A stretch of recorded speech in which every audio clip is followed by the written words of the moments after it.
Our channel Saloni Verma study point. तो मैंने आपको पॉलिटिकल की जो फर्स्ट बुक है उसका फर्स्ट सेकंड पार्ट करवा दिया है। आज मैं थर्ड पार्ट लेके आई हूँ आप सभी की भारी मांग पे। आज हम करेंगे इसे पूरा क्लियर, पूरा का पूरा चैप्टर क्लियर हो जाएगा। आपके इस चैप्टर की टेंशन क्लियर हो जाएगी। आप पेपर एकदम अच्छे से देके आओगे फुल कॉन्फिडेंस के साथ। तो देखिए आज हम क्या करने वाले हैं, एक नजर डाल लेते हैं यहाँ पे। देखिए हम करेंगे नव अंतरराष्ट्रीय आर्थिक व्यवस्था से क्या अभिप्राय है ये जानेंगे इसके अंतर्गत। फिर हम जानेंगे गुटनिरपेक्षता ना तो पृथकवाद है और ना ही तटस्थता है, इन सब चीजों को जानेंगे। तो देखिए आप सोच रहे होंगे नव अंतरराष्ट्रीय आर्थिक व्यवस्था है क्या। तो इसके अंतर्गत है गुटनिरपेक्ष आंदोलन में शामिल अधिक देशों को अल्प विकसित देशों का दर्जा दिया।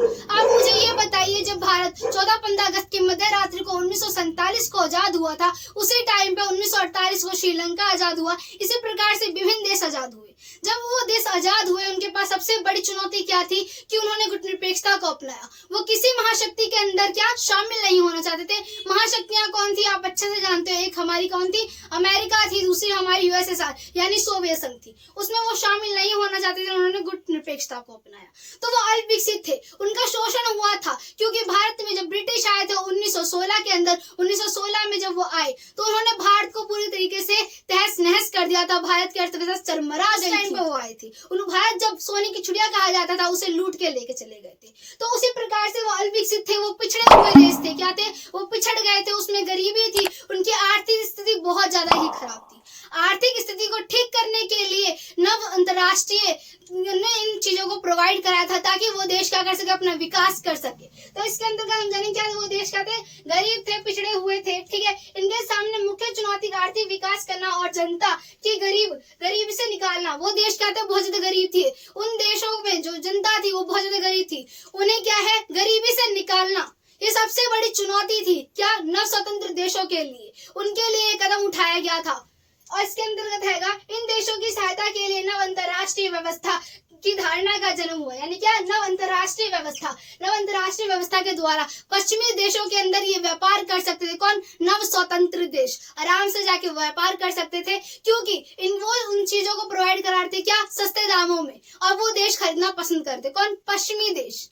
तो इससे क्या है, जो अल्प विकसित देश थे उनकी आर्थिक स्थिति ठीक हो जाती। इसी प्रकार से उनका विकास होता, उनकी आर्थिक स्थिति ठीक हो जाती क्योंकि उनकी स्थिति पहले क्या थी, चरमराई हुई। तो इसमें क्या है, उसके बाद क्या है, 1972 में संयुक्त राष्ट्र में व्यापार विकास से सम्मिलित थे। इसके अंदर क्या है, United Nation conference of the trade and the development. ठीक है, ये हमारे उसका नाम है सम्मेलन का, जिसमें जो 1972 में किया गया था। इसके अंतर्गत अल्प विकसित देशों की राष्ट्रीय आर्थिक व्यवस्था संस्थाओं में भूमिका जो है बढ़ गई। क्या, इनकी जो है भूमिका बढ़ गई, किसमें, अंतर्राष्ट्रीय आर्थिक संस्थाओं में। जैसे कोई भी सम्मेलन किया जाता था उसके अंदर इनकी भूमिकाओं को बढ़ा दिया गया ताकि ये विकास कर सके, अपने देश की आर्थिक स्थिति को अच्छा कर सके। और इसी प्रकार से यही है अल्प विकसित देशों का, उनके प्राकृतिक संसाधनों पर पूरा नियंत्रण होता है।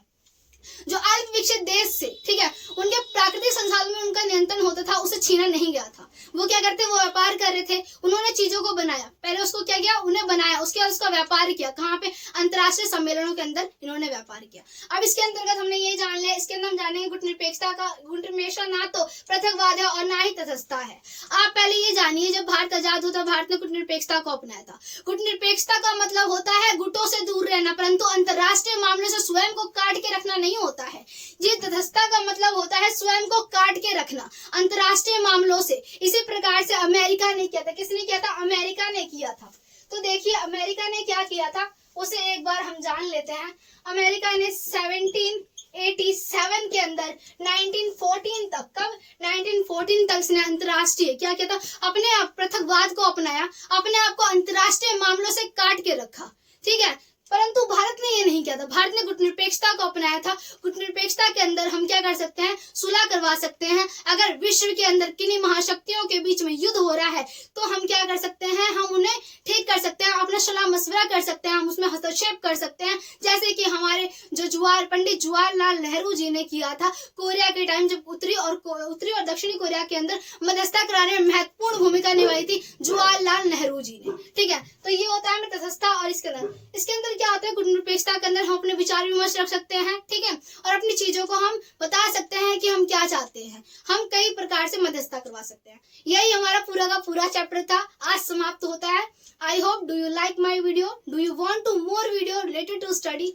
Please like, subscribe Saloni Verma Study Point. Thank you so much.